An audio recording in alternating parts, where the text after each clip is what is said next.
कि सरकारी नौकरी मुझे चाहिए। किसान भी बैठे थे तो सरकारी नौकरी की तैयारी करी और सरकारी नौकरी उनको नहीं मिली। एक का नाम मान लीजिए ए और दूसरे का नाम मान लीजिए बी।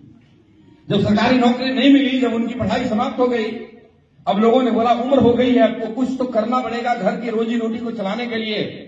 तो दोनों दोस्तों ने मिलकर के विचार किया कि ये काम करते हैं, अपने अपने गांव जाओ, वापिस कुछ व्यापार करेंगे और 10 साल के बाद हम ठीक इसी कैंटीन में, कॉलेज के कैंटीन में दोबारा मिलेंगे, इस तारीख को इतने बजे। बोला कि क्या व्यापार करेंगे? कहा हम लोग क्या करेंगे, खेती बाड़ी से जुड़े हुए लोग हैं, उससे संबंधित कुछ व्यापार करते हैं, एक काम करेंगे। अभी भी हमारे यहां दूध की कमी है, दूध का व्यापार करते हैं, भैंस खरीदेंगे, थोड़ा बहुत पैसा इतना अरेंज हो जाएगा कि 1 या 2 भैंस खरीद सकते हैं और उससे हम लोग भैंस का व्यापार करेंगे। 10 साल में उसको आगे बढ़ाएंगे और 10 साल बाद हम लोग दोबारा वापस इस कैंटीन में मिलते हैं। बात तय हो गई, दोनों दोस्त निकल गए। पुराने जमाने की बात है, तब कोई मोबाइल फोन नहीं होता था, तब कोई व्हाट्सएप नहीं होता था, तब कोई फोन नहीं होता था। 10 साल बाद वो दोनों के दोनों लोग आकर के उसी शहर में, उसी कॉलेज के, उसी कैंटीन में ठीक उसी नियत समय पर मिले। ए और बी दोनों मिले। सुनिएगा ध्यान से। बी ने पूछा ए से कि कैसा चल रहा तेरा जिंदगी? कहता बहुत बढ़िया मेरी जिंदगी चल रही है। मैं जब यहां से गया था तो मैंने अपने पिताजी से बोला कि मुझे भैंस का खरीद करके दूध का व्यापार करना है। उन्होंने बड़ी मुश्किल से 1 भैंस के लिए पैसे दिए, मैंने कुछ उधार लिया, 2 खरीदा, मेहनत किया, दूध बेचा, 3रा खरीदा और दूध बेचा और उधार लिए, 4था खरीदा, कर्ज चुकाया। ऐसे करते करते 10 सालों में मेरे पास उन भैंस के बच्चे हुए, मैंने नया ऐड करते चला गया।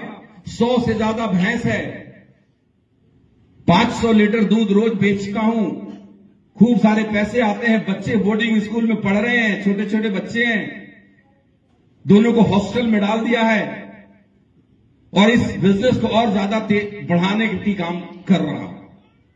कोई दिक्कत नहीं है, ईश्वर की कृपा से सब अच्छा है। फिर ए ने बी से पूछा कि तुम्हारा क्या हाल है? बोला मेरे दोस्त पूछो मत, मेरा हाल बड़ा बुरा है। बोला क्यों? कहा तुमने भैंस का बिजनेस किया? बोला मैं नहीं किया, मैं बिजनेस नहीं कर पाया। जो थोड़ी बहुत जमीनें थी, पिताजी को कैंसर हो गया, उनको इलाज कराने में जमीनें बिक गई। बच्चे को जैसे तैसे सरकारी स्कूल में पढ़ाता हूं, बड़े बुरे हाल में हूं। इस ए ने बोला मेरे भाई एक बात बता, मुझे समझ नहीं आया कि तुमने भैंस का व्यापार किया क्यों नहीं? क्या तेरे पास पैसे 1 भैंस खरीदने के भी नहीं थे? ध्यान से सुनना। बोला थे,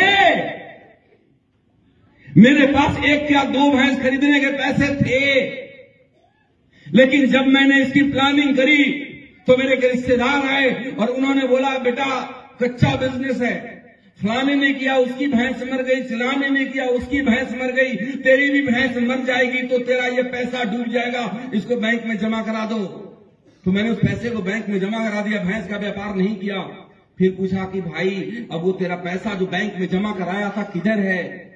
बोला वो किधर भी नहीं है, वो पापा का इलाज में खर्च हो गया। ऐसे ही लोगों की भैंस पहले ही मर जाती है। कहानी समझ आया नहीं आया? आया नहीं आया? अब ये 95% लोगों की भैंस खरीदने से पहले ही मर जाती है, इसलिए 95% लोग जन्म से मरण तक गरीबी की जिंदगी व्यतीत करते हैं। और तालियां बजाना है तो जोश में बजाओ, वरना नहीं बजाओ।